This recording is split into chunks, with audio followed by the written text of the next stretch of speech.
Welcome to the Holy Post. Why is our society so fractured and angry? David Brooks' recent article draws from the work of moral philosopher Alasdair MacIntyre to explain how we got here. But what is the solution? Then, with the growth of AI, some Christians think that technology may be how God redeems humanity and gives us eternal life. But is this still Christianity or some strange new Silicon Valley heresy? Kaitlyn then talks to Daniel Lee Hill about his new book, Bearing Witness, What the Church Can Learn from Early Abolitionists. Also this week, Dolphins learn to puff the magic blowfish. Don't forget that only a small fraction of what we're producing is available to everyone. Most of our content is exclusively for HOLYPOST Plus subscribers. So, to access all of that content and become part of the growing HOLYPOST media community, head on over to holypost.com to learn how. Here is episode 679. Hey everybody, welcome to the Holy Post. I'm Sky Jatani, filling in for Phil Vischer, who's on vacation this week. But we've got our co-host, our co-worker, our colleague. Yeah. Esau McCauley is in the studio with me. How are you, Esau? I'm good. I'm always good. It's always good to be on they call it the flagship. So it's always good to be here on the big boy and big girl show. So I'm happy to be here. Okay. And we also have Kaitlyn Chess is zooming in from Durham. One or two last time? Probably.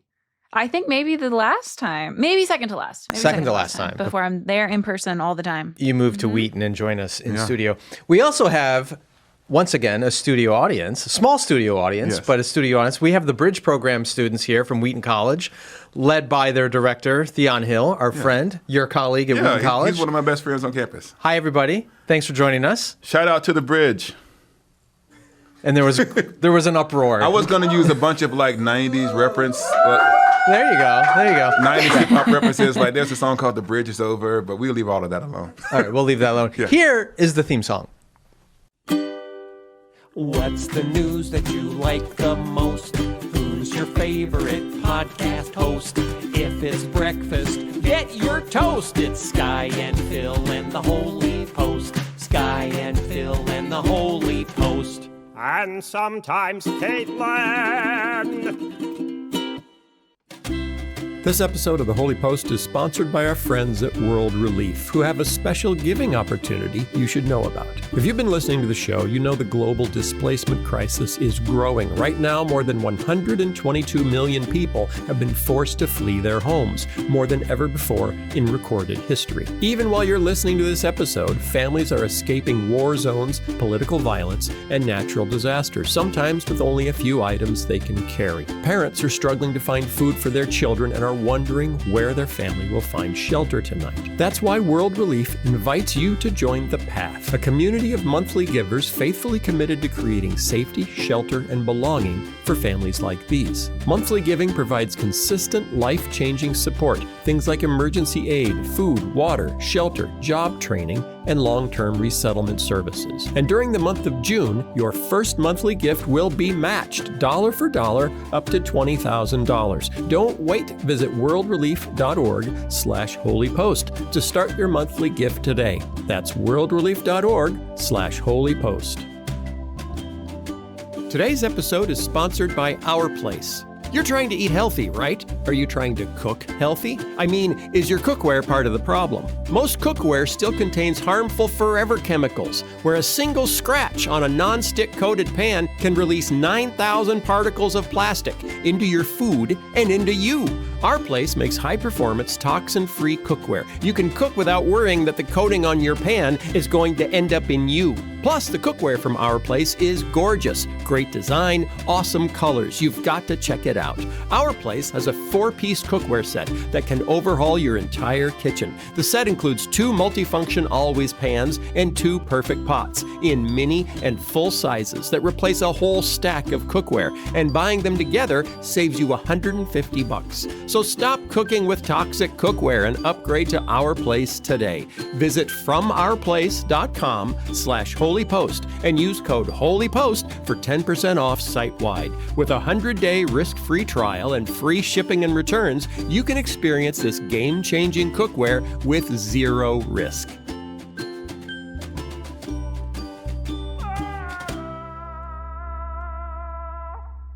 Okay, animal news. Humans aren't the only creatures that suffer from substance abuse problems. Horses eat hallucinogenic weeds. Elephants get drunk on overripe fruit. And bighorn sheep love narcotic lichen. Now, dolphins may join the list. Have you heard about this? I'm not. Okay. I'm a low information animal drug guy, this is not my area. This is shocking news. Footage from a new BBC documentary series, Spy in the Pod, reveals what appears to be dolphins getting high off of pufferfish. Oh. Pufferfish produce a potent defensive chemical, which they eject when threatened. In small enough doses, however, the toxin seems to induce a trance-like state in dolphins that come into contact with it.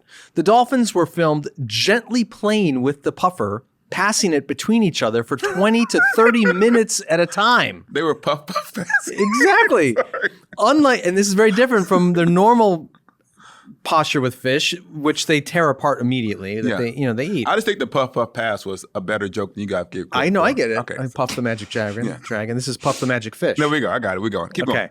At one point, the dolphins are seen floating just beneath the water surface, apparently mesmerized by their own reflections. Oh. Whoa. So they actually have figured out that if we just traumatize this fish a little bit and play with it, not enough to kill it, we'll get high off of the toxin. So do you consider, I know I'm the Bible, I'm the Bible person. This might be a theology question, so it might be for Kaitlyn. Can dolphins sin? Is it sinful for the dolphin to get high? That does seem like a theology question. So Kaitlyn, this is your area. I need you to weigh in on this. I like this question. Can dolphins sin? How about just animals in general? Are the dolphins getting high as a result of the fall, or would the unfallen dolphin still get high on puffish? Okay, those are two different questions, I think. Because I do think animals affected by the fall do not operate in ways most proper to their creatureliness. Yes. But the question of sin implies a certain kind of like knowledge of what a human should do and agency to act against that. Okay. Not entirely, but like I think it includes some concept of that. And I don't know that animals have that. Strictly speaking, the word sin means to miss the mark. Okay. So it's to not fulfill one's intended purpose. Yeah. Right? So I don't think the answer of what sin is can like boil down to like a Greek or Hebrew word study. I know. But I do think there is certainly a sense in which animals can fail to achieve they're different than human intended flourishing. But they're not held morally culpable for it. Yeah. Exactly. Yeah. It's not just agency. It's whether or not they are judged for making choices counter to that. And I don't know that they are. I'll tell you what but they are restored from that. There we go. What I find interesting about this story is it reinforces how socially intelligent dolphins are to the point where they're hanging out with each other and like getting high. That's your take on it. Well, I just think it's fascinating that's how social they are. They figured it out. Okay, is there a sermon illustration in here other than can animals sin, which is not exactly a sermon illustration. It's more of a theological question. What would, if you had to use this in a sermon? Be careful who you hang out with, because I'm pretty sure there's like a good group of dolphins who don't do it, and then there's like the bad dolphins who are over there like coming out with us. So I'm sure which dolphins are you swimming with will be my sermon illustration. Pick your pod carefully. Yeah, there we go. That's Pick how it is. pod. There we go. I preach that. I might preach that this Sunday. Okay, I like that. That's not bad.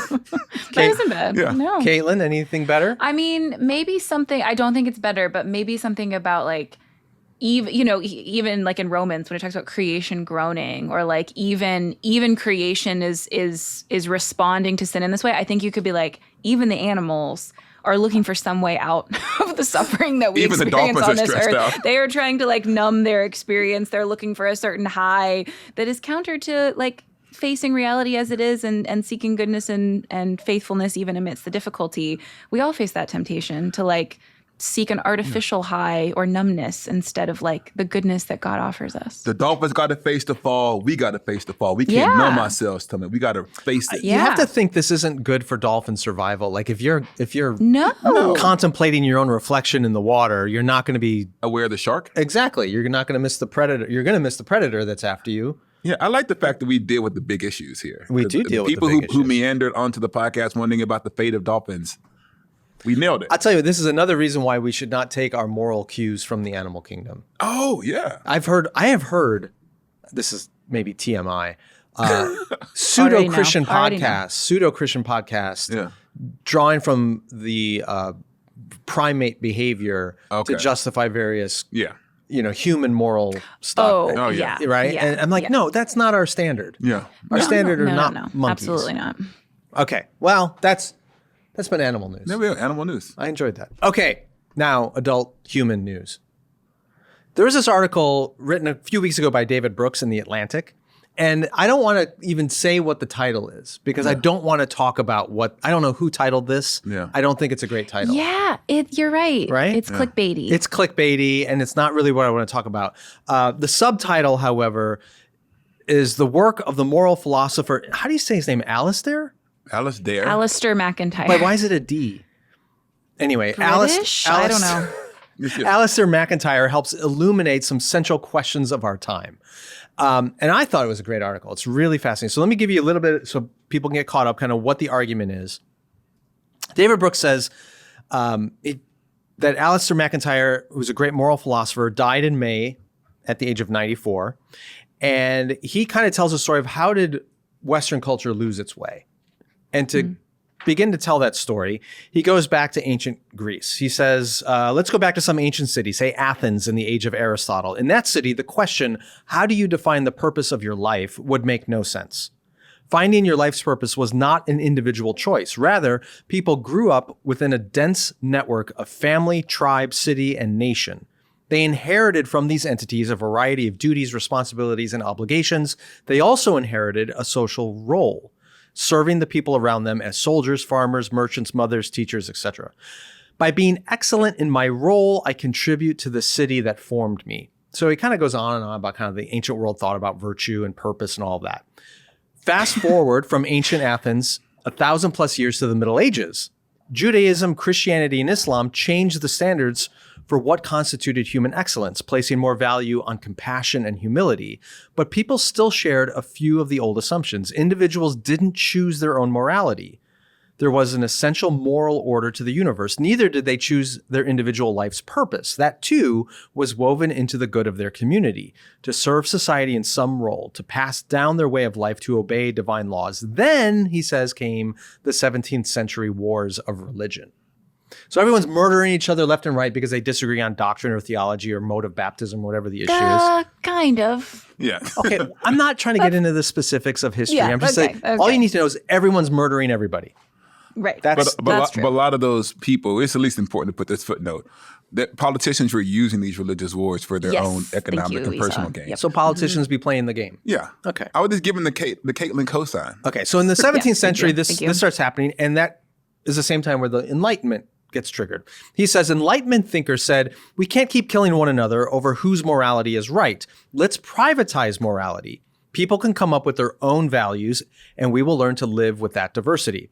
The Enlightenment took away the primacy of the community and replaced it with the primacy of the autonomous individual. It created neutral public systems, such as democracy, law, and free speech, to give individuals a spacious civil order within which they could figure out their own life. Common morality, if it existed at all, was based on reason, no longer religious dogmatism. So, okay, that's the history piece. I don't want to bog that down too much. Kaitlyn, anything I missed here that you think I need to fill in the gaps with?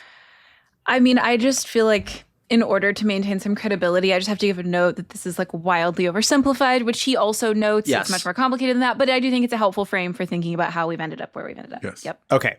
So the big picture is he's arguing, or MacIntyre is arguing, that the Enlightenment gave us democracy, it gave us pluralism, it gave us liberal democracies and freedom of speech, freedom of religion, all these things that we take for granted as modern Americans.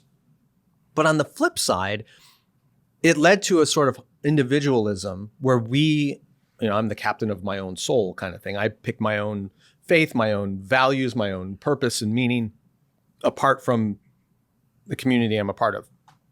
Brooks goes on to say, there's an old joke that you can tell what kind of conservative a person is by what year they want to go back to. I like that joke. I get it. He says, I'd say the decline of a shared morality happened over the last 60 years with the rise of hyper-individualism and moral relativism.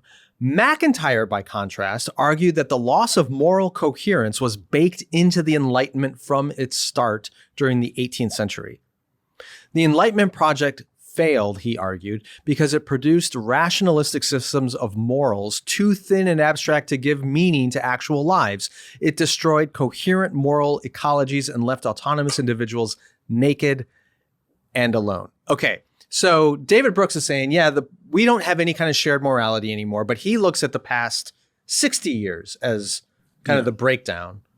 And MacIntyre would say, no, this is the inevitable outcome of all of the Enlightenment. Yeah. The whole thing. He goes on to say, we've tried to cure this moral vacuum, which MacIntyre saw at the center of the Enlightenment, with narcissism, with fanaticism, with authoritarianism. He talks about all the different things that happened in the 20th century.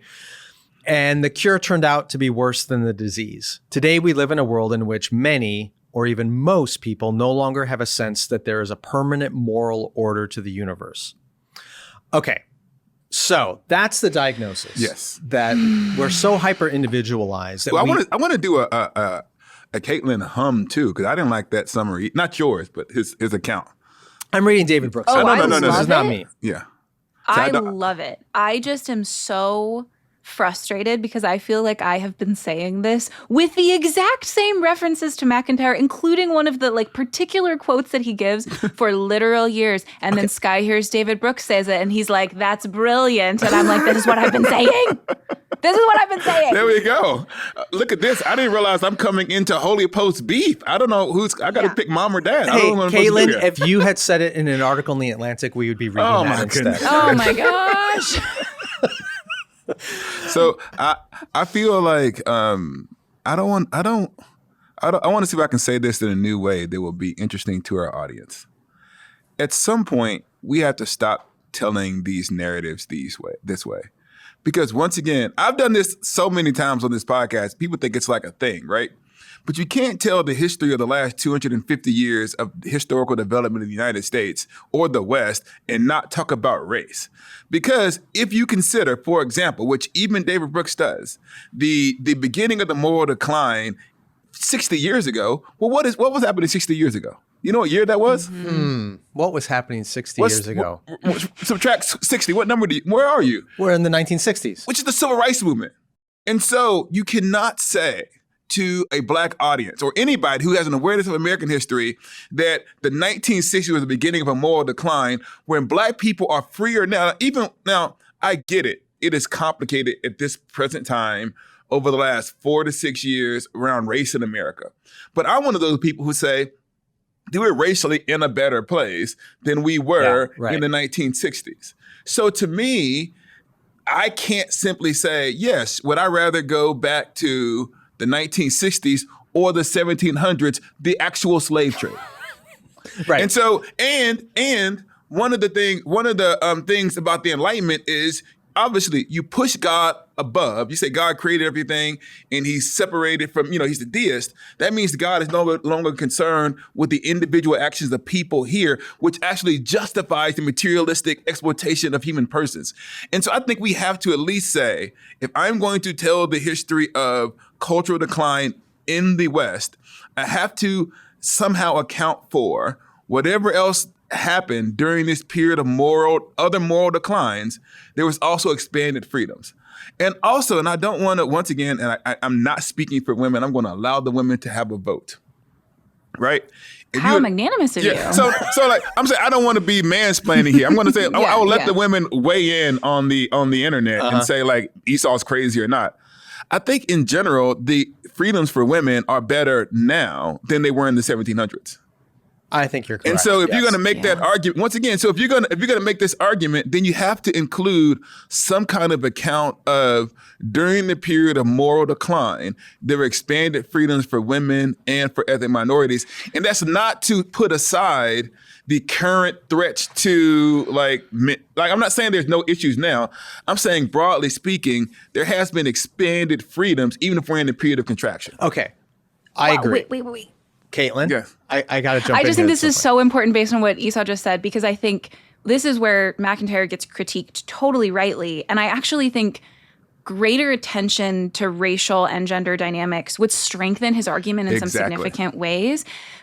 Primarily in that, I just did my exams. I spent a ton of my exams talking about how some of these Western political theory ideas were impacting early American thought, especially Black American thought. And the same could be said of advances for women, that in the past, there was an ability, it was not perfect at all, but there was an ability for people to use the moral language that was largely shared to call out the people who were failing to uphold the standards that they claimed. So early Black American abolitionists were often both going to scripture and to the language of the Constitution and saying, like, I actually share a tradition and language with you, and I'm calling you to account. My favorite example of this is David Walker, who's like 10 times in one pamphlet says, the Bible is in their hands. How are they doing this with the Bible in their hands? It's using the shared moral language. Or Mary Wollstonecraft, even earlier, early feminist, she's using Western political thought that comes out of a Christian tradition and biblical language to say, you're not actually consistent. The image of God and the rights that come with that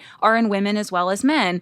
The difficult thing today is, even for people who want to fight for the same kinds of, rights and the justice for those groups of people, have lost the ability to have conversations with people because we don't share that moral language anymore. So you're left just kind of saying, well, this is what I think is right. I just think this is how people should be treated, because we've moved away from some of that. And that doesn't mean, to another one of Esau's points, that doesn't mean that there aren't also great gains while we've had losses. Yeah. I think what the Brooks article is trying to do that I think is so important is we are constantly wanting to either have a clean progressive narrative of worse to better or a clean declension narrative of from better to worse. The reality is more ambiguous than that. So we've made great gains in some political rights for people. We've also lost something by having this loss of the ability to share language for articulating why those rights matter, where they come from, why we should fight for them, and how we should fight for them. You just said what I was essentially going to say in response to Esau as well. You go back to the 1960s and read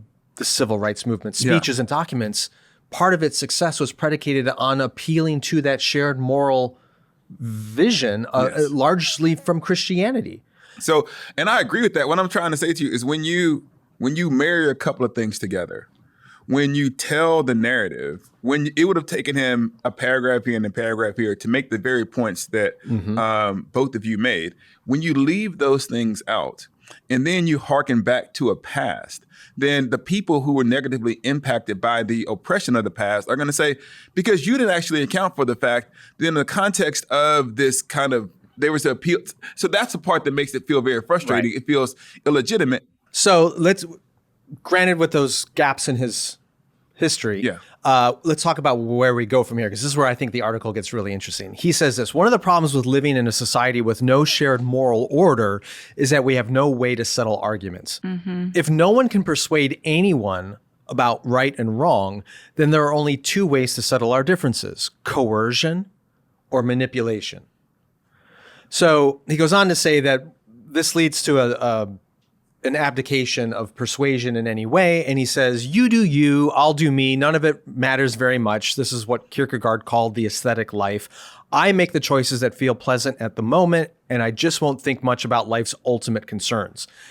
He says, over the past 30 years, people have tried to fill the hole in their soul by seeking to derive a sense of righteousness through their political identities. And when you do that, politics begins to permeate everything and turns into a holy war in which compromise begins to seem like betrayal. So he's painting a picture of how we got to the moment we're in today. But then there's, to your point, Esau, there's at least two competing solutions to this. There's kind of the MacIntyre solution, the Christian nationalist solution. This is, we need to go back to Whoa. Well, you can't call him a Christian nationalist. That is not the not the MacIntyre solution. No, it's not. I'm just saying, like, MacIntyre was saying that the whole Enlightenment was suspect.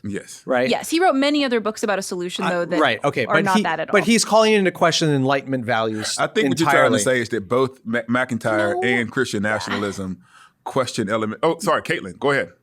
I didn't want to interrupt you. Well, he didn't want to chuck the Enlightenment entirely either. Fine. Christian nationalist. Let's be fair to a dead man. Okay. So one argument is we need to go back to a pre-Enlightenment world in which there was essentially a monoculture. Right? There's one religion, there's one set of values, there's one way to be properly American, and we're just going to impose that on everybody. And of course, that sounds delightful, doesn't it? And then the other option, that for those who aren't keeping up with the conversation, folks in that camp don't call them necessarily Christian nationalists, but they would call themselves post-liberal.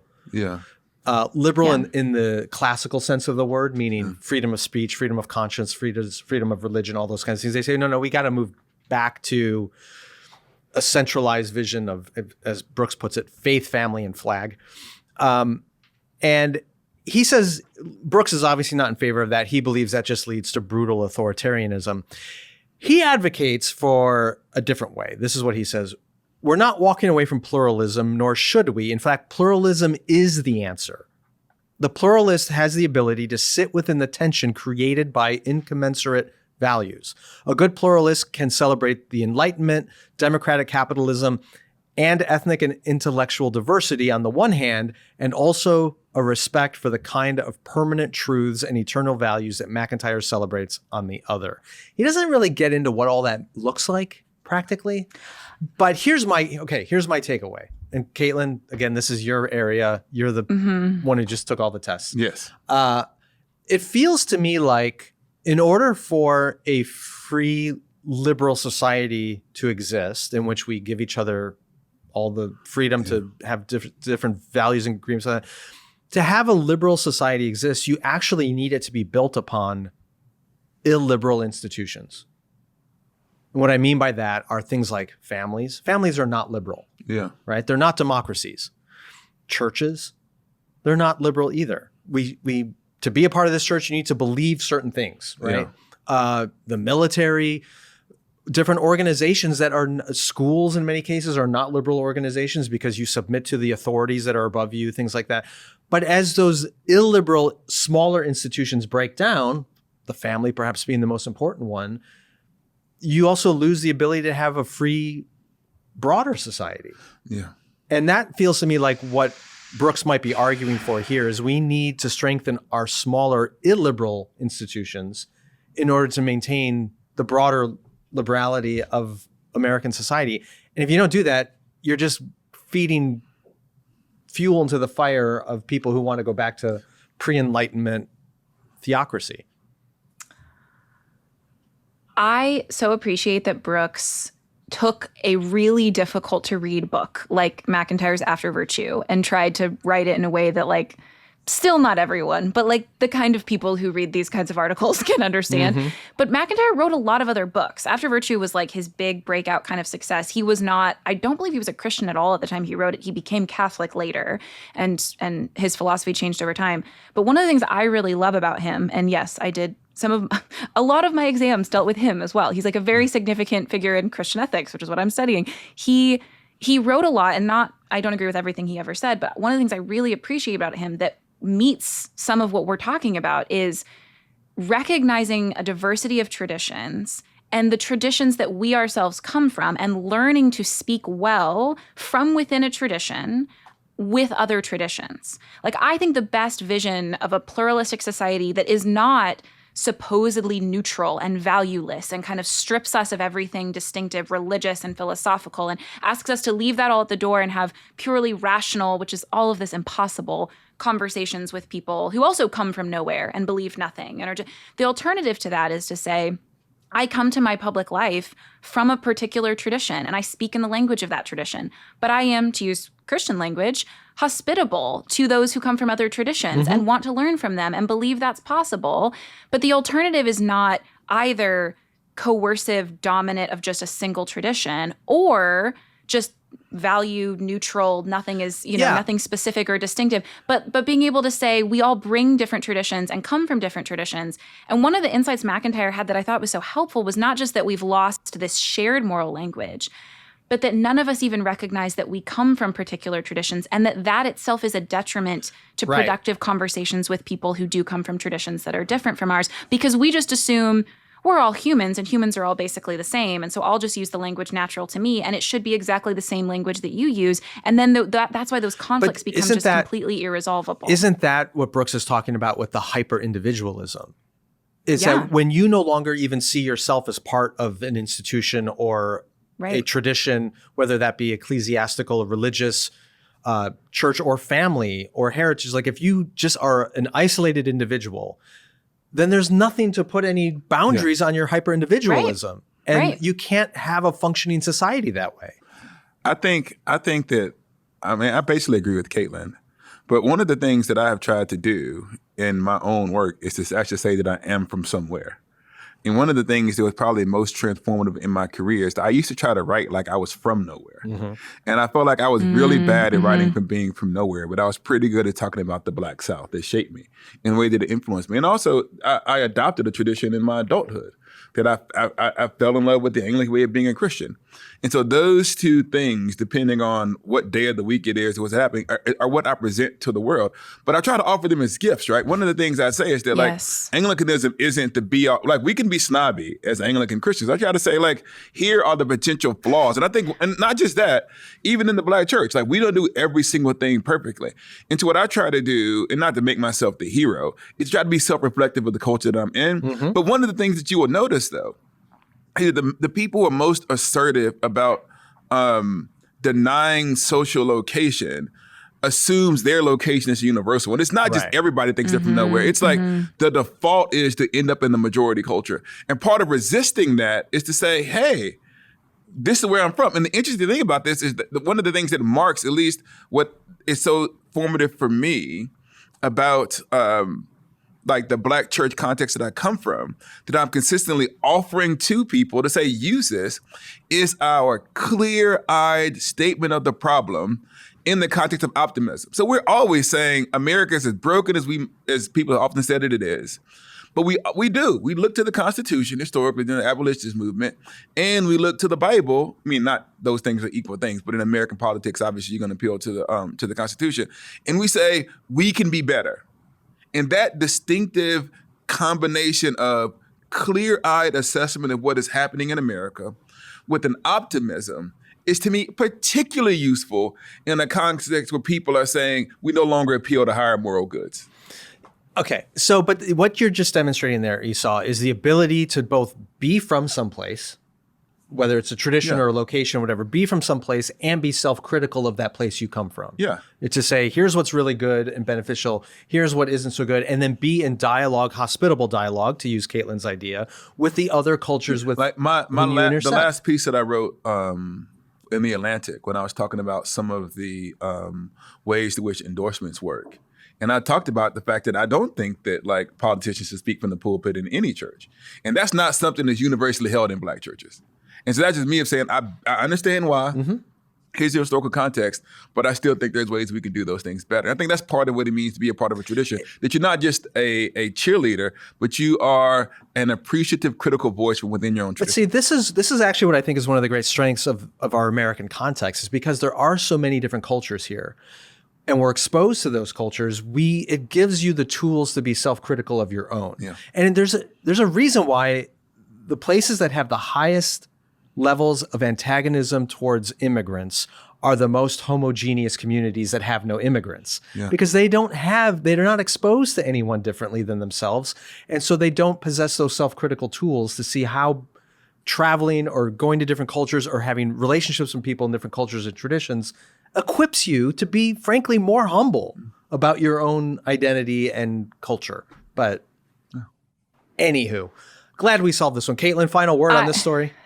Well, I just want to say it is a real challenge. Like this work practically is really hard. Alasdair MacIntyre was a, academic philosopher who wrote really dense, complicated books that almost nothing in them is practical at all. In practice, this is really challenging. And an example that comes to mind is I was recently at a interfaith event, somewhere in the Midwest, and it included a lot of, and this is a sad reality, it was like, ostensibly interfaith, had some Muslim, had some Jewish people there. And of the Christians, it was mostly kind of progressive Christians, like on that end of the political spectrum. There weren't a lot of evangelical folks there, to evangelical folks' shame. But this is a good example of how, like, in a hypothetical way, you might be really into, like, being hospitable to other traditions and trying to talk across difference. But in reality, you still have this really ingrained sense that some of the things you take for granted are just universal things that no one could disagree with.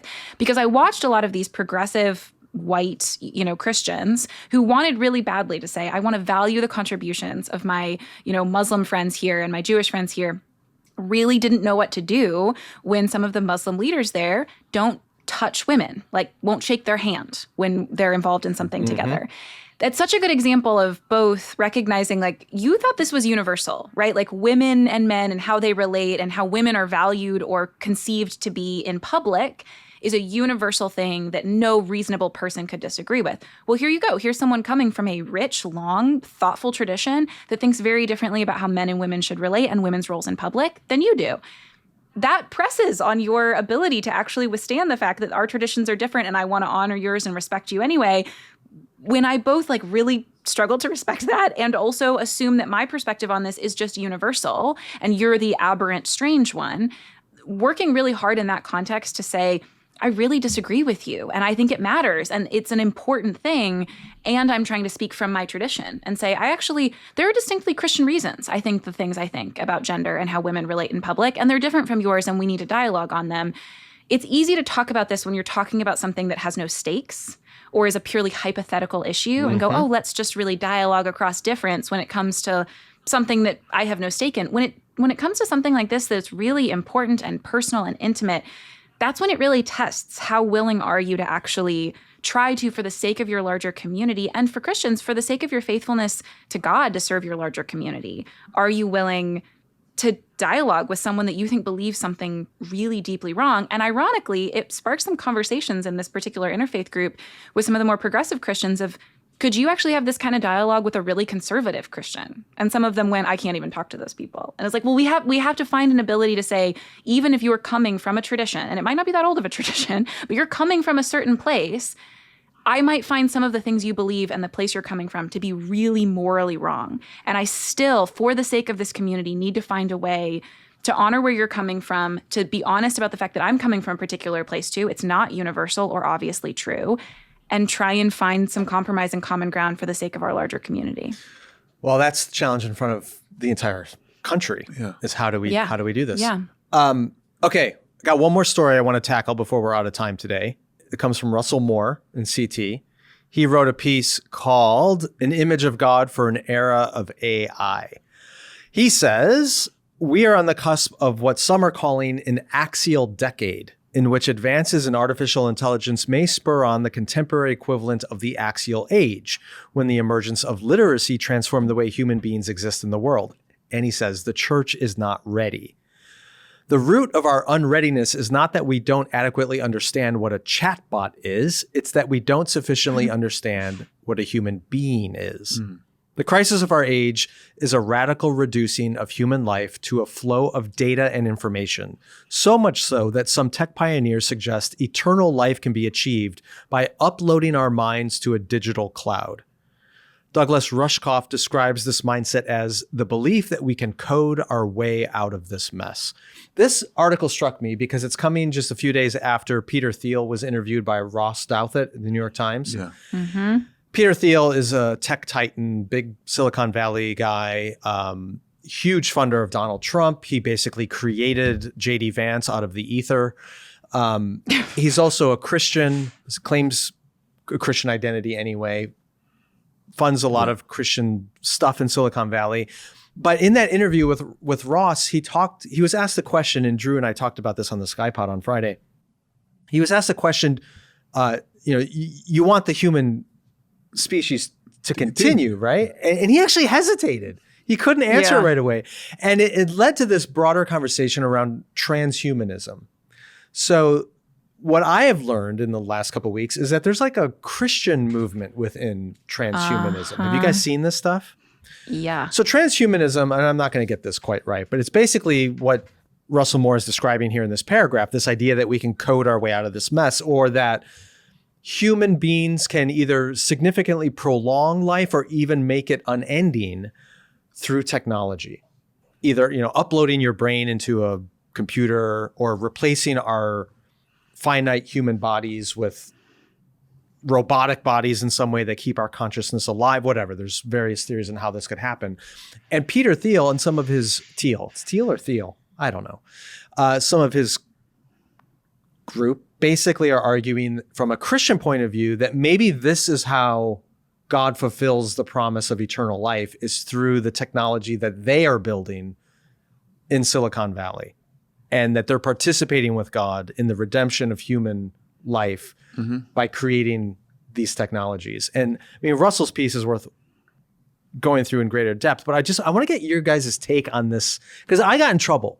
I said, I don't think that conforms to Christian orthodoxy. Yes. Yeah. And some people got upset with me in the chat section. Wait, there's portions of the internet that got mad at something that you said? But some of these are Holy Post Plus Shocking. subscribers. Like they challenged me on that. We're saying, no. Why isn't this legit? So you guys are both more educated and thoughtful than I am. How would you respond to the Christian transhumanism movement?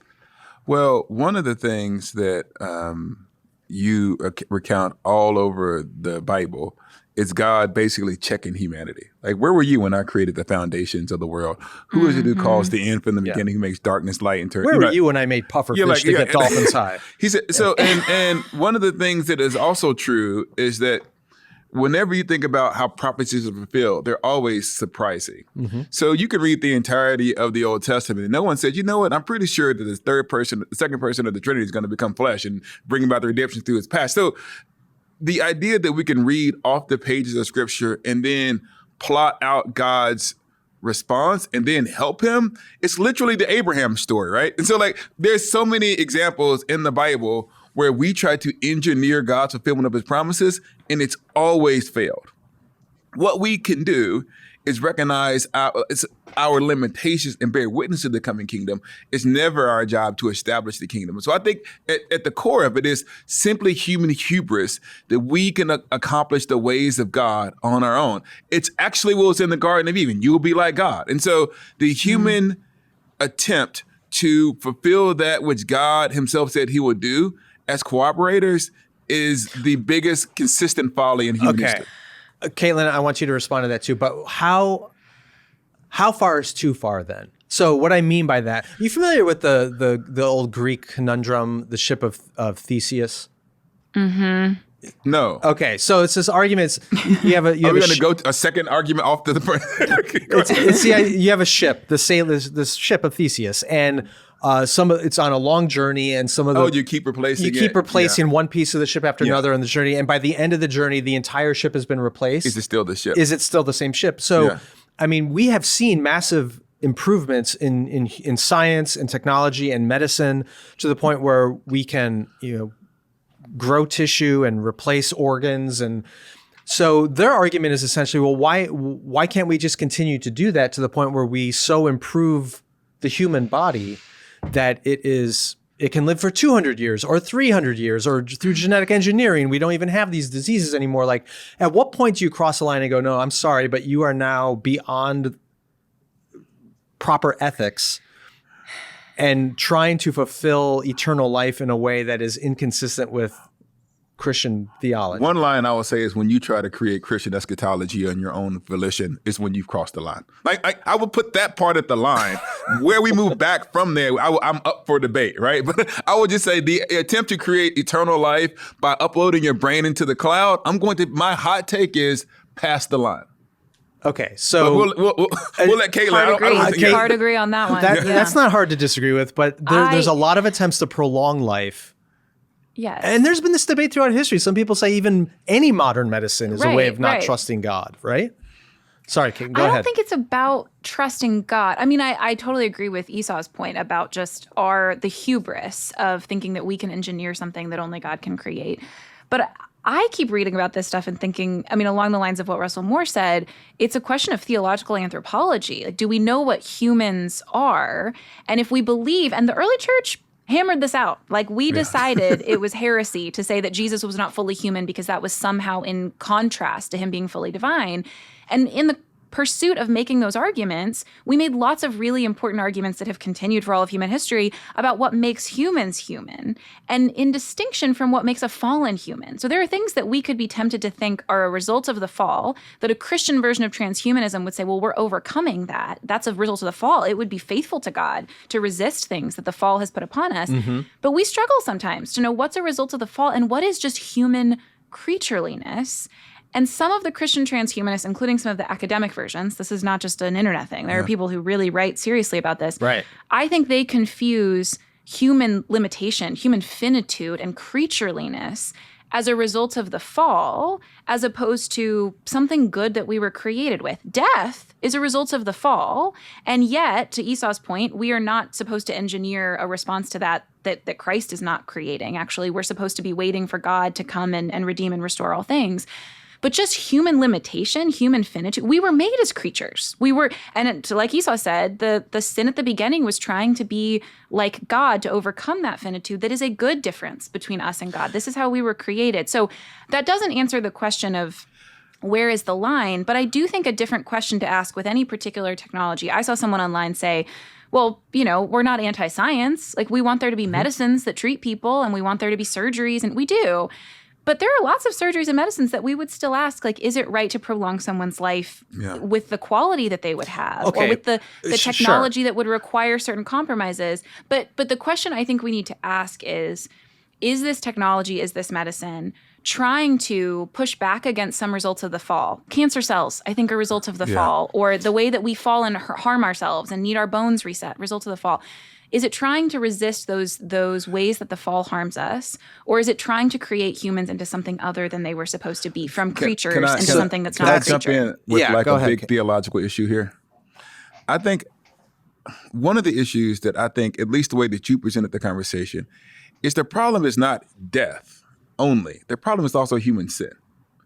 And so if you just extend everybody's life eternally, you're extending the broken version of them. Unless you're going to say, I'm going to affect the moral transformation of the person into their eternal life. And you also have the people who can currently affect, let's assume that this stuff works, are the wealthiest. So what you're going to do is you're going to make permanent an inequality of people who can pay to extend their lives, and their greed and their sinfulness and their faultiness is going to continue more and more. You're going to create a permanent underclass. And so this utopia that we're talking about does not take seriously the fact that the issue isn't simply the fact that we die. The issue is the fact that we sin. Right. And in some places, though, it is good that sinful people die. And so you don't want people who are sinful with power to be able to extend their reign of evil. One of the things that gives me hope is like, this wicked person eventually has to meet their maker. And so to extend their evil for 100 or 200 years, to me, is a great tragedy that is not taken seriously in some of this conversation. There's good theology that's been written out there about the fall in Genesis 3, arguing that the reason why the man and woman had to die is because God didn't want them to live forever in their sinful state. So in that case, death is sort of a mercy, because it limits the amount of evil that people can do. It is Shark Week on the Discovery Channel. Okay. And the reason I'm bringing this up, that's a left turn. I know. Right? This is why it comes to mind. Is like, I was watching it last night, part of my great weekend, and there's like people missing limbs all over the place. Yeah. Like sharks just taking legs and arms and all kinds of stuff. Okay. Right? And none of us would argue that getting an artificial limb is in any way sinful. No. Right? It's a way of trying to mitigate against negative effects of a fallen world. Some of the transhumanist stuff that I've read online is essentially arguing the same thing, that our brain, the organ of our brain, is finite and will eventually deteriorate and decay and will die. So why not keep the mind of a person alive by transforming their brain with an artificial organ, essentially? What's wrong with that? I think the sin issue is one of them. But the second one is, I think the problem with arguing by analogy is that it doesn't take each individual question as its own moral good. There's a called a slippery slope for a reason. And there are certain things that you can do to a certain extent that I think when done to excess is bad. So we can make something as simple as the alcohol argument. Most of us will say, okay, you drink a glass of wine or a couple of beers or whatever with your friends, and that's fine. We also say there is this place beyond that is somewhat amorphous, that now you are drunk, and now there's a habit of alcoholism where I need to intervene and say, you've gone too far. You say, well, hold on, everybody drinks. Well, I just drink a little bit more.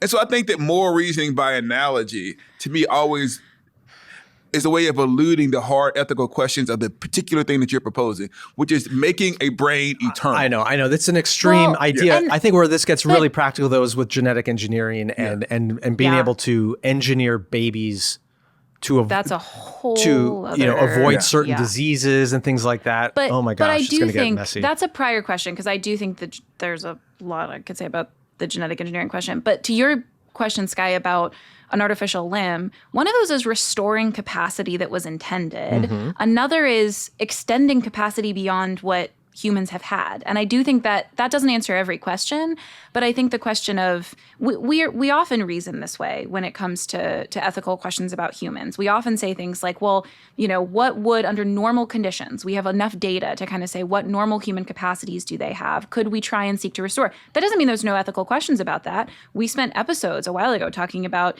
fertility treatments. That's trying to restore a capacity that is intended for humans to have, and yet there could be ethical or non-ethical ways of doing it. But when I think about the transhumanism question, my primary concern is we are trying to make humans supposedly more than we were supposed to be. And to Esau's point, it's verging on a godlike capacity, but also there's something just wrong about not properly valuing the fact that we were made as creatures, and that is a good thing. And there are things that are lost when we try to be something other than a creature. That's a good gift from God. I'm just trying to play devil's advocate here. I got to find the opposite Kaitlyn take. I feel like I disagree with Kaitlyn the whole podcast. Let's just be right, Yeah, Esau. let's just be right together. No, but I'm trying to play devil's advocate here because I find this conversation so fascinating. So, again, I agree with both of you as well. But then you could argue, okay, if we're not supposed to create human beings with capacities they were never intended to have, I'd argue this computer sitting in front of me or the phone in my pocket gives me capacities that I was not created to have. Yeah. I'm tempted to say let's ditch it, honestly. But then you go to the opposite slippery slope where we end up in, Amish land where we can't have zippers or cars. So well, this is the whole tools thing, right? Like there is a point where the tools that we create become more than tools. Yeah. And I think there's an analog there of restoring human capacities versus extending them beyond what humans were intended to have. Tools are very good things, but just like your computer is a good tool that can be used in good ways, when it becomes trying to extend beyond a tool into something like what Andrew Crouch would say, from a tool into being a form of magic, then I would say, yeah, then there's real question. And that's where that whole AI stuff comes into it, where I'd go, that's not a tool anymore. That's something else. Maybe we should back off. That's a pretty good word to end on. Yeah. Everyone, thank you for joining us for this new segment. We're going to have a guest coming up. And thank you for being a HOLYPOST Plus subscriber. Yeah, you should subscribe. We should. We all have excellent material exclusively on HOLYPOST Plus. Kaitlyn's going to be in studio in the next couple weeks. Very soon. Very soon. The move is happening. You're in town. You're not going anywhere, right? No, I'm just going to ride my bicycle back home after this episode. All right. Actually, I got another thing to record after that. Then I'm getting on my bicycle. Okay. Everyone, thank you for joining us. Thank you guys for being here as our studio audience. Shout out to Be the Bridge. I thought it was just the bridge. No, that's a joke to everybody. It's inside joke. Don't worry about it. Very Black inside people. joke. And Phil will be back with us next week, and we'll see you there. Thanks, everyone. All right, see y'all later. This show is sponsored by BetterHelp. This year, Lisa and I will celebrate our 34th wedding anniversary. Yes, that's a long time. I'd love to say every minute of it has been a breeze as we're effortlessly carried along on the wings of our undying love, but I'd be lying. We've had some really tough times when we didn't see eye to eye, times where we didn't know what to do with our kids, times where we didn't know what to do with each other. Relationships are hard. Life is hard. Both Lisa and I have benefited from time spent with a professional therapist, doing the work needed to make our relationship last. If you'd like to see how a professional therapist could help your relationships, give BetterHelp a try. It's entirely online, convenient to access, and designed to fit your schedule. Visit BetterHelp.com/HOLYPOST today to get 10% off your first month. That's BetterHelp, HELP.com/HOLYPOST. And thanks to BetterHelp for sponsoring this episode. Today's episode is sponsored by Sunday's Food for Dogs. Arf, arf, arf, arf. Sorry, I was talking to your dog. I told him to ask for Sunday's Food for Dogs. Why? Because it's healthy dog food that's easy to store and serve. Human-grade ingredients, 90% meat, 10% superfoods, and 0% anything unhealthy or artificial. Why so much meat? Because dogs are carnivores. You never seen a wolf eating a salad. Unlike other fresh dog food, Sunday's is air-dried, so it doesn't require refrigeration. Folks who switch their dogs to Sunday's report softer fur, fresher breath, better energy, and more. Sunday's comes right to our door, so we never run out of dog food, and our dog, Keena, loves it. Easy to store, easy to serve, good for your dog. And you can get 40% off your first order of Sunday's. Go to sundaysfordogs.com/HOLYPOST or use code HOLYPOST at checkout for 40% off your first order. That's sundaysfordogs.com. Our guest today is one of Kaitlyn's former professors, Daniel Hill now serves as an assistant professor of Christian theology at George W. Truett Theological Seminary at Baylor University in Waco, Texas. His new book is called Bearing Witness: What the Church Can Learn from Early Abolitionists. As you'll hear, Dr. Hill unpacks how the Christians working to end slavery carried an integrated vision of both God's eternal salvation and seeking the temporal good of those around them, and why this lesson is so important for Christians today. Here is Kaitlyn's conversation with Daniel Lee Hill. Dr. Daniel Hill, thank you so much for joining me today. The honor is all mine. It's good to be with you. I'm so excited about this. I loved the book that we're talking about today, Bearing Witness. And I said to you before, I wasn't going to say this till we were recording, I loved reading this in part because you were my professor in seminary. You taught my political theology class that I had been reading some stuff before that, but that class, when that was on the roster to be taught, I was so excited, loved that class. And reading this was one of the times I've needed in my program multiple times where I get excited about theology again after being exhausted and frustrated. And reading this, both because it was so lovely to read, made me excited about theology again, and because it reminded me of that class. And I just thought remember when this was all new and you just were so dazzled that you got to study this and ask these questions? And that class was just such a highlight of seminary for me. And there were so many moments in this that reminded me of it. So thank you for writing this book. Thank you for being my teacher so many times. That was I was at my wit's end at that point in my program, and having someone teach the kinds of classes that made me love theology, that prepared me well for the program I'm in now, I am indebted to you forever. So thank you. Thank you. That is so much kinder than I deserve. No. I'm so thankful for this book, and I'm so glad that other people are going to get to read it and learn from it. Let's start with just why this book. The subtitle, I didn't say before, is What the Church Can Learn from Early Abolitionists. Why was that the kind of way into this question that you wanted to take? Because I think there's probably some people who are like, yeah, we can learn from early abolitionists. Yes, I would like to read a book about kind of Christian political life. Why is that kind of the way that you chose to address this? Yeah, I think there are kind of two strands that tie in for me. One is a little biographical. I have just been incredibly blessed to have mentors such as Nader Wadia with Bridges International and Reverend John Wallace II, who works at the University of Pittsburgh, but also works with the Homewood Children's Center or helped start the Homewood Children's Center in Pittsburgh, who have never seen a disjunction between their vibrant faith and a commitment to serve the broader world in the context in which they're situated. So on the one hand, that's just been in my up and running in the background. Both my parents, my grandparents, all kind of invested in foster care and adoption, my uncles and aunts, all of that. On the other end, at one point I was reading Mark Knoll's Civil War Theological Crisis, and he had some names dropped in the footnotes, David Ruggles being one of them. And I would go chase these folks down or try to find secondary literature on them. And it was almost always treated as if they were not Christians. Or at one point, there's an article on Mariah Stewart where they say her Christianity is a veneer. Yeah. Why is she writing prayers? Why does she have this book of prayers? That just seems like a strange thing to have. At one point, a Presbyterian pastor in DC tries to tell her, hey, being an Episcopalian isn't really advantageous, for what you're trying to do because it's on the other side of the Revolutionary War. And she's like, no, this is my faith. This is the community I'm a part of. So I'm going to continue to be Episcopalian.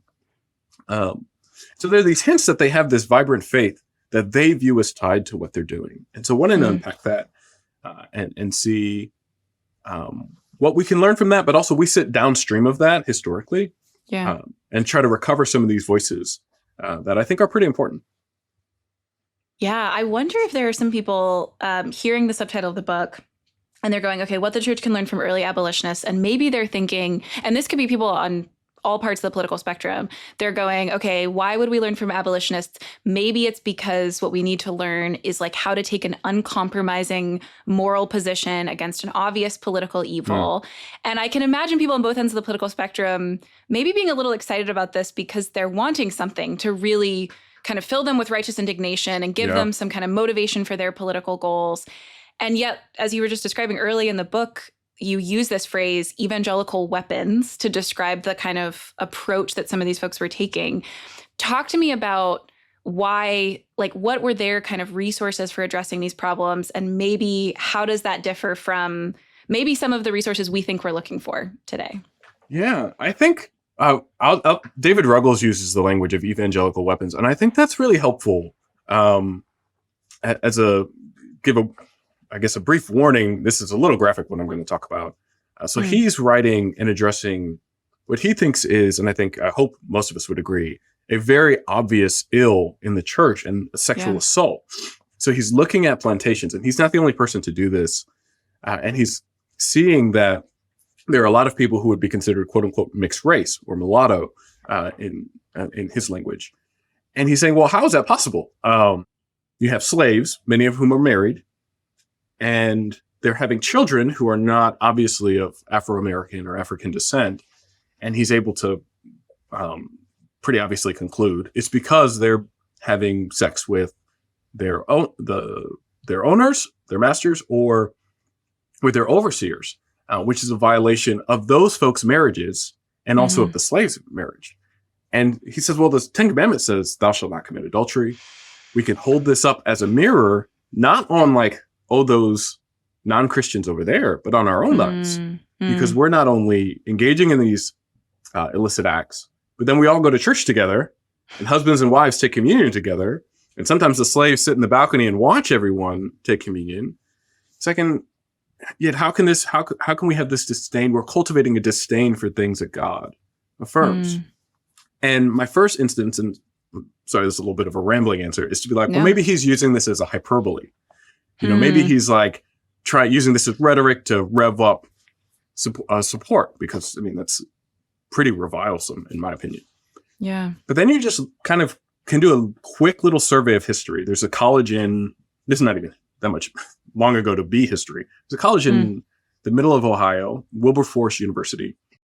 And it was a university, an HBCU, where slave owners would send their children. And the student body was so dependent on slave owners sending their kids to this school that in the Civil War, when slave owners pull all their funding and their students, the school goes under. And that's just like one school in one, folks in Georgia aren't sending their kids to Wilberforce University. So I think what Ruggles gives us tools for is how to evaluate our own lives or the social structures in which we participate in the manner in which that encourages, incentivizes us to compromise on how God has called us to live. And so that's one instance of like the weapons we've been given in the gospel that we should use as a mirror to look at ourselves. Yeah, there's so many points in the book where I noticed this, and it reminded me of I was with a bunch of Duke, master's students a couple of years ago. We were doing a whole course or a section of the course on using the Bible in politics, and people came ready to just like condemn any use of Christian theology, any use of biblical citation in our political life. And I think the thing they were imagining was white conservative evangelicals kind of coercing people politically by appeal to divine revelation. And in the midst of our conversation, there was a really uncomfortable moment when myself and someone else started asking, like, well, what about abolitionists? Like, there's all these really distinctly Christian arguments made in public for public policy based on Christian theology. And a bunch of students were just sort of stuck. They were like, I knew a really strong position to take when I knew I was talking about kind of the bad guys using the Bible in politics. And now I don't know what to do because I want to be on the side of these folks. Right. So talk a little bit more about even what you were just saying, that there's something that makes us a little uncomfortable sometimes in our current context with the idea that we might have distinctly Christian justifications or theology for why we're doing what we're doing in public. It's easy to slap the label Christian nationalism on a lot of that. How would you articulate what we can learn from these abolitionists who are in a slightly different time, maybe where Christian language and biblical citation is even more common than it might be in some of our politics today? But how are they doing what they're doing in a way that we might want to model? Yeah, I think if I were to kind of pro and con some of their approaches, one of the cons is for some of them, and I would again pick on Ruggles here, William Still is actually almost the exact opposite in this regard. David Ruggles thinks he has a Methodist upbringing, and he thinks you can take personal sanctification in the Methodist tradition, Christian perfection in particular in the Methodist tradition, where you can have a life, at least for a moment, that and moment by moment, that is completely ordered with perfect love of God. And he thinks you might be able to do that in society. So you get like, what is it, tasting notes of that in his work sometimes. William Still, on the other hand, after the abolition of slavery, he's like, the situation has not improved. We're not progressing like people think we are. We're kind of just enduring or trying to come up with ways of surviving. So I think on the one hand, you can kind of capitulate, and you can do this progressively, you can do this conservatively, to a kind of triumphalism that we can make the world all right, that we can kind of overcome society's previous ills and make the world just like incrementally or materially better than it was.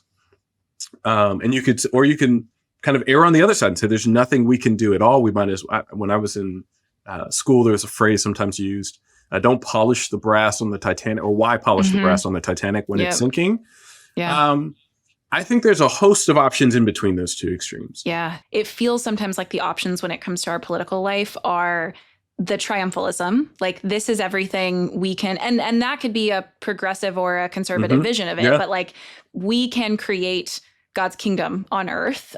We can, and we shouldn't compromise for anything less than just exactly what we want, or we're not going to get that. So why do anything that produces any material good for people in the world? You know, like why volunteer in your local community if it's not going to like produce salvation for them, or if the same problems are going to keep cropping up after we try and solve them.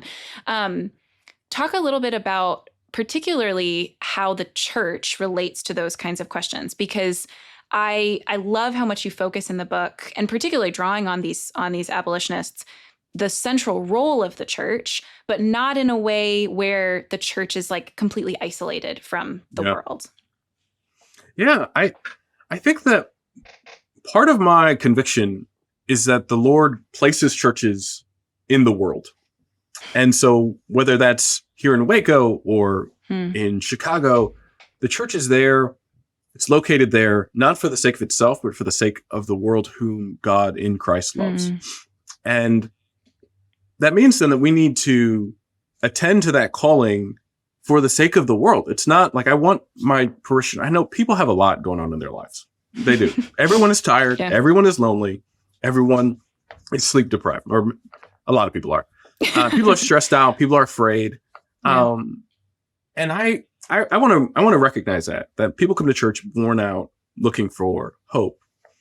I think though that part of my hope for this book, part of my hope for churches in the United States and the world writ large, is that we would start to think of the ways in which, kind of going back to Ruggles, that we're actually exhausting ourselves in light of our accommodation to certain like prescriptions of how we think we ought to live, and that the church should be reorienting some of that in the church we should come there to be reoriented, and that our lives then can be reshaped around the gospel for the sake of the world. So to use an example I've used before, and I was asking my sister, this is to get a little informal.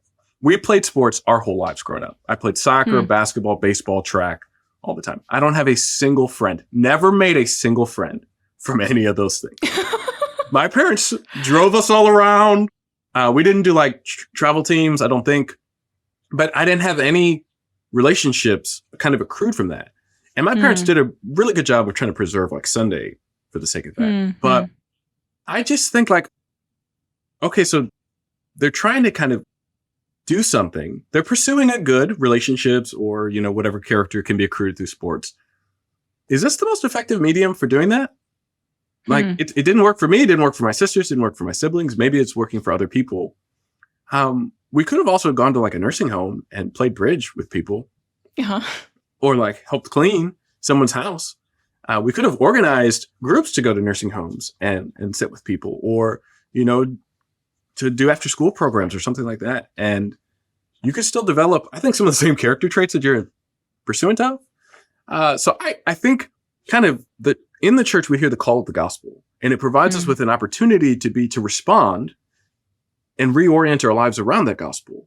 But the call of the gospel is also a calling out of the ways we've misaligned our lives. And so I hope that churches can hear that can think of ways that we've misaligned our lives. We've just kind of bought into the propaganda that this is the way to achieve these ends, and find new and creative ways to do that. Yeah, I've said probably too many times in the podcast about how so many churches where I live in Durham, North Carolina, are really trying to appeal to college students, because we're a big college town. And the biggest way they do that is community. Like, we'll just be the community that you want. And it's just striking to me how a lot of the churches that have more progressive political views that might be, superficially appealing to college students here, and their big draw is like, come and do some of the things you've been describing with us in community, are void of college students. And it's a bunch of like evangelical mega churches that have all the college students coming to them. And there could be really, less faithful reasons why people are drawn to those kinds of churches. But one thing I think is really interesting about it is the college students I talk to are like, I could do any of these other things besides church, but I went to a place where I think they really believe Jesus Christ rose from the dead. So like, I don't need to go to the progressive church across the street from campus if they don't really believe anything. Like, if there's nothing that's like the call upon them is there.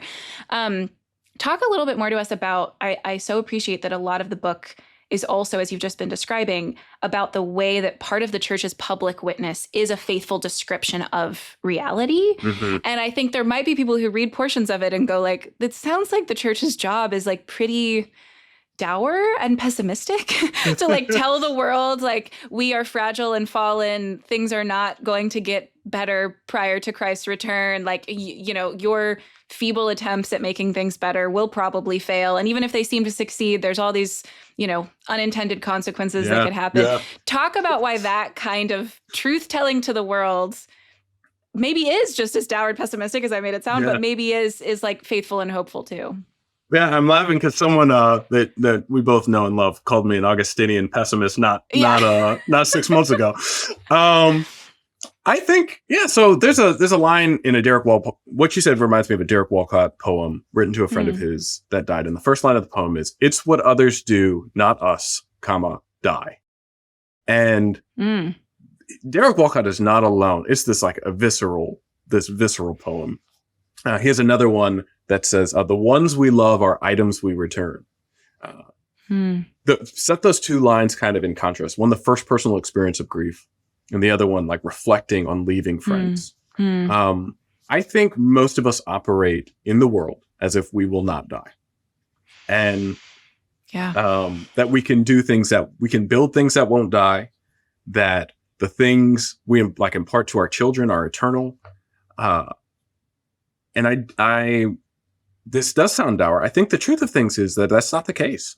That we are creatures who are kind of grasping at sand, and our lives will run out, and we will most likely, if the Lord is kind, die alone with dementia, surrounded by people we can't remember. And that is pretty dour. That is pretty sad. I think there's the hope is for the Christian is that our life belongs to God. But I think there's a need to kind of speak. I think there's a need. I believe there's a need to kind of assess the world as it is and say, no, these are the veneer we're trying to put up. It can accomplish the things you say you're hoping for. The propaganda you're being told, it's a lie. The interest this particular politician is attempting, the way they're trying to manipulate you, it is manipulation. They're not actually interested in the well-being of your children. And if they are, they're one out of like 20 billion. I think that's important for the church's task, because for its task of proclamation, for its task of lament, as I kind of build it in the book, that it's important because we see the world as needing redemption. That pertains to our political structures, our common lives, the institutions we build, the cultural artifacts we make. All those things need to be sanctified and redeemed. And I think that's just a sharp contrast with much of the messaging we receive. Yeah. Let's go back to, you spend the first half of the book on these three figures. You've talked a little bit about Ruggles already. One of the things I really love about Mariah Stewart is how, and you talk about this in the book, just how insistent she is on not separating kind of character formation, virtue, communal cultivation of that from public life and witness. And it seems like often in churches today, even the description I gave a few minutes ago of some of the churches in my community, it's like there's the people who care about not just justice or not just political advocacy, but it seems to be like there's the people who care about showing up to the nursing home and playing bridge or cleaning someone's house, and then there's the people who care about character formation and virtue and the way the gospel impacts us personally. Talk a little bit about why you wanted to talk about Stuart and what kind of resources you think she brings us. When we think of some of the issues, so going back to your question, some of the issues that people have raised just in talking about the book, they're like, what about compassion fatigue? Or how do you prevent from viewing like the society you're saving or you're serving or the works you're doing as like some kind of salvific program? All of those things, traditionally the church would be like, the virtues would help you in these ways. The virtues will help you endure. Temperance will help you keep from seeing your actions as accomplishing certain things. One of the things I love about Stuart, though, is she's like, it's not just that you need these like traditional virtues. You also need certain skills. Like, I want you to be able to read the world through scripture. So you need to be able to read so that you can read scripture, or that you need to be able to, memorize large pericopes so you can do what I'm doing. So I think there's like this neat relationship even there between some temporal goods again and some goods that have a longer shelf life. Yeah. Talk a little bit then last. I want to make sure we hit all of these folks. We haven't said much about William Still, who was of the three, the one I knew the absolute least about. And I would love even just for people listening, I mean, I want them to read the book and get everything out of it. But would you just tell the story that's at the beginning of that chapter? Because it's such a good example to me of like, people think history is like boring and, they're like, no, it's fascinating. So talk a little bit about him. Yeah. William Still is one of my favorite people. I think he typifies some of my commitments to like evangelical theology in some ways.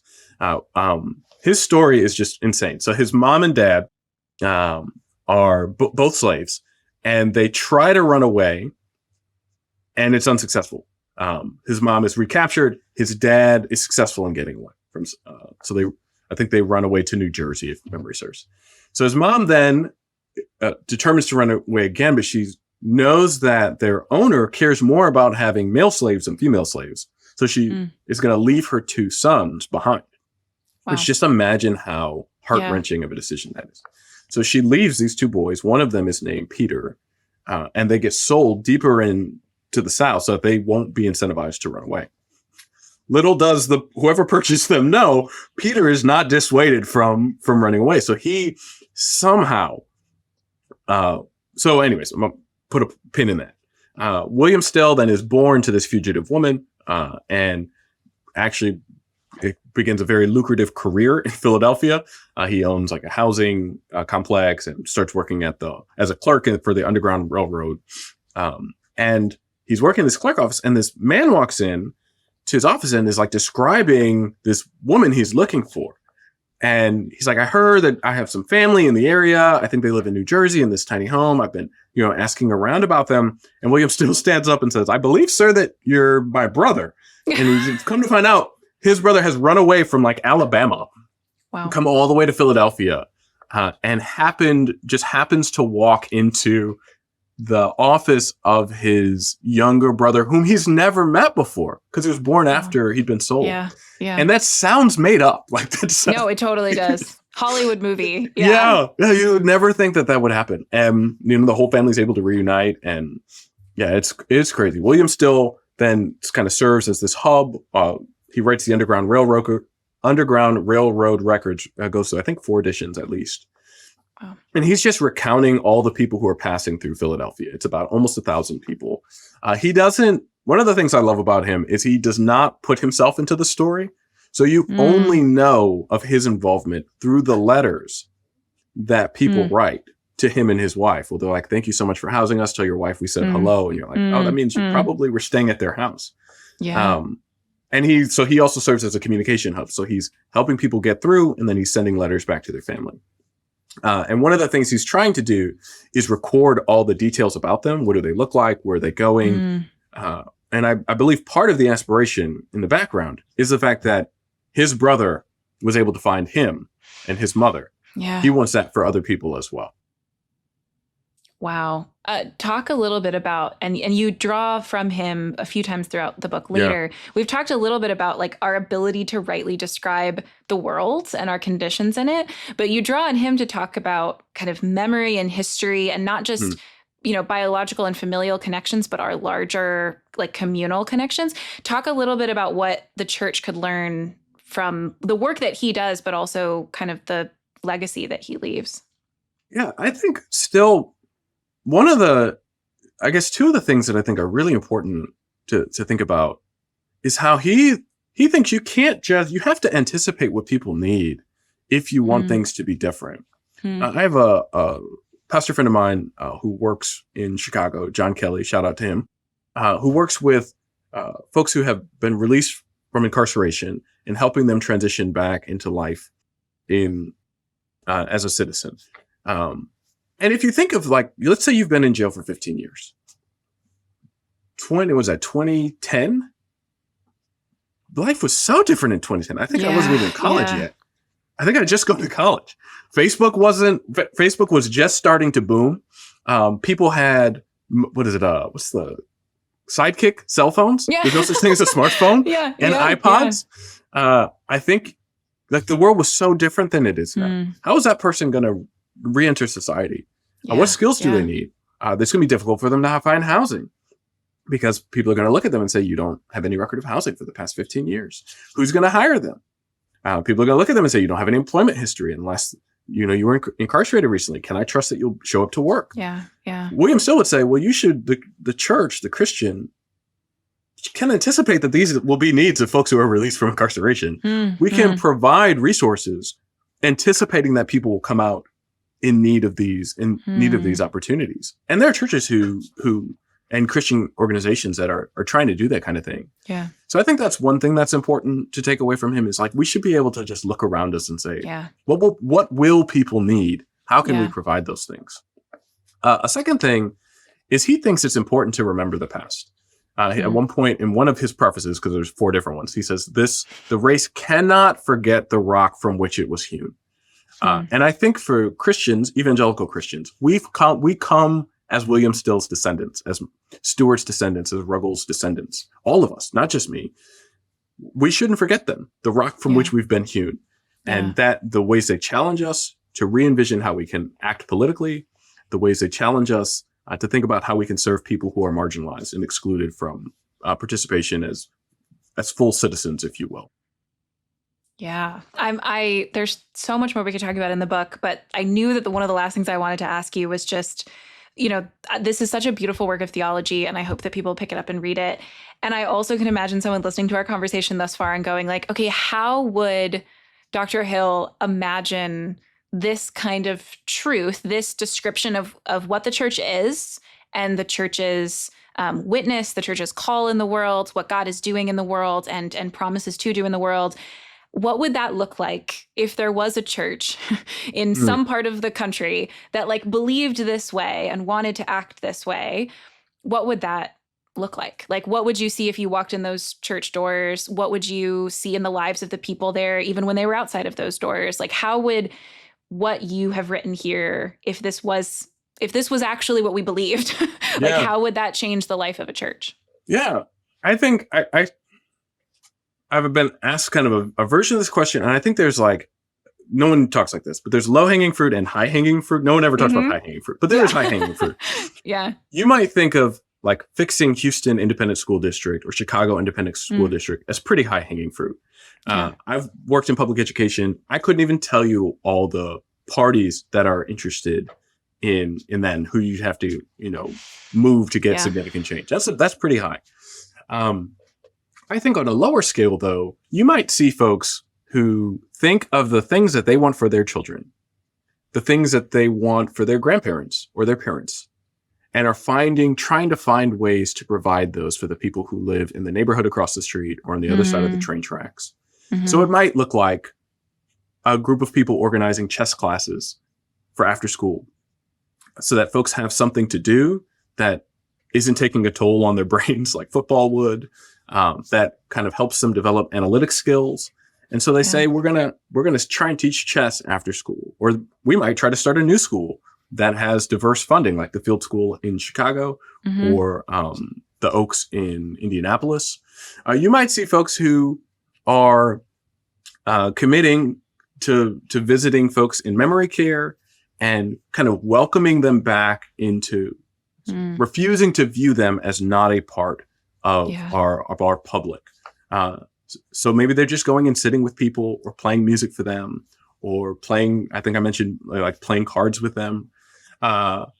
You would see those kinds of things. And you'd also see folks who are more, trying to end slavery in the United States. I think it's that 77% of the people who are currently enslaved in the United States are working. It's not like they're not sex slaves. They're like it's economic slavery. Yeah. And so they're probably folks who are like, no, that's pretty high scale, but I'm spending my life to get those million plus people free or to change the way we do incarceration. So I think they're just thinking creatively and with other people across denominational lines to say, how can we, the things we want for ourselves, the things we want for our family because we love them, other people want that for their families too. Yeah. God wants that for, the children of the world, as the song goes. Example I return to over and over again, and I'll stop rambling, is like test prep. You could change entrance exams. You could get rid of SAT, ACT, LSAT, whatever, right? That's an option on the table that you probably have to make a lot of phone calls. Another option, though, is to just send your kid to Kaitlyn. No, I'm not trying to, get a letter from Kaitlyn, but you could do that. It's going to cost you like $3,000 a month or whatever the cost is. And then your kid will have individual access to this good of test prep. A third option on the table is that you and people in your church who maybe they're a university professor are like, I think I can do some Kaitlyn prep. I can figure it out how to do test prep for like the GRE, for the LSAT, for the any kind of standardized test. I can figure that out. I've had to do it a bunch of times. Why don't we just open up our church on Wednesday nights and offer free test prep, free SAT, ACT prep to anyone who comes? We'll provide meals. We'll provide training. You just bring your kid because I want this for my kids. And so because I want to share goods with the world, I want it for your kids as well. You just show up and, and it's not going to be as good as Kaitlyn, right? Because I am assuming the cost of the burden. But it might be good enough. It might be good enough for everybody. Yeah. My kids might learn some things there that they wouldn't learn elsewhere. Yeah. And so I hope that Christians can find that kind of third way. Yeah. That's so helpful. I mean, I just kept thinking, especially reading the early chapters of the book where you're giving some description of the work of these abolitionists and some of their writings, how helpful it is to think creatively when you're given actual examples. And sometimes those examples being so, from our perspective, like outside of our time and place, can be helpful provocations to like think creatively about the resources that we have now. So Dr. Hill, thank you so much for your time today. And also for this really beautiful, faithful work that I hope people will pick up and read. Thank you so much for having me, Kaitlyn. It's always a pleasure. The Holy Post podcast is a production of Holy Post Media, produced by Mike Strelo, editing by Seth Gorvet. Help us create more thoughtful Christian media by subscribing to Holy Post Plus at holypost.com/plus. Also, be sure to leave a review on Apple Podcasts so more people can discover thoughtful Christian commentary, plus ukulele and occasional butt news. Visit holypost.com for show notes, news stories, Holy Post merchandise, and much, much more.